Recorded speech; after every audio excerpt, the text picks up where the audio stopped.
हुकूमत और एस्टेब्लिशमेंट एक पेज पर, इंतशार की प्रोपेगंडा सियासत नाकाम हो गई। नाज़रीन, इसमें कोई दूसरी राय नहीं कि बानी पाकिस्तान तहरीक इंसाफ और उसकी जमात हमेशा मुल्क में अफरा तफरी, अदम इस्तेहकाम और अमन अमान को नुकसान पहुंचाने के मौके तलाश करते हैं। ऐसे वक्त में जब पाकिस्तान में बेहतरी के वाज़े आसार नजर आ रहे हैं और हुकूमत और इस्टेब्लिशमेंट एक पेज पर रहते हुए तरक्की के लिए किरदार अदा कर रहे हैं, तो पाकिस्तान तहरीक इंसाफ और उसके हवारी वजीर दिफा ख्वाजा आसिफ के इस्तीफे से मुतालिक बेबुनियाद प्रोपेगंडा फैला रहे हैं। ये हकीकत है कि वजीर दिफा से मुतालिक मनफी खबरें महज अफवाहें हैं, जिनका हकीकत से कोई ताल्लुक नहीं। इस वक्त हुकूमत आईनी दायरे में रहकर इंतजामी अमूर संभाल रही है, जबकि एस्टेब्लिशमेंट भी आइन के मुताबिक सहूलतकारी का किरदार अदा कर रही है, और दोनों के मुस्बत इकदाम की वजह से मुल्क की तरक्की और बेहतरी को न सिर्फ अवाम बल्कि आर्मी बरादरी भी तस्लीम कर रही है, और यही पेशरफ बानी पाकिस्तान तहरीक इंसाफ और उसकी जमात को हजम नहीं हो रही। पाकिस्तान तहरीक इंसाफ के तमाम एहतजाज और धरने नाकाम हो चुके हैं, हत्ता कि बानी पाकिस्तान तहरीक इंसाफ के बेटों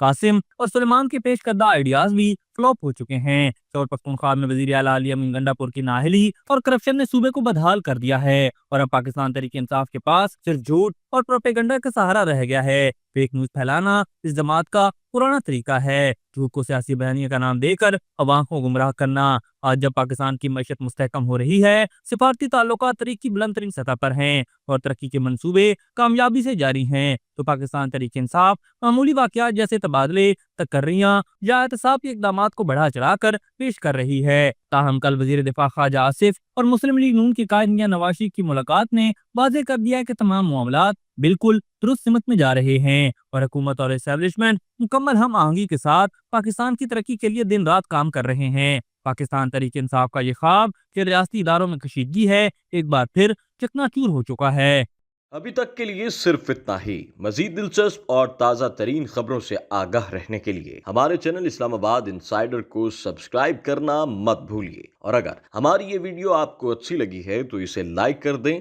और अपनी कीमती राय का इजहार नीचे दिए गए कमेंट सेक्शन में ज़रूर करें।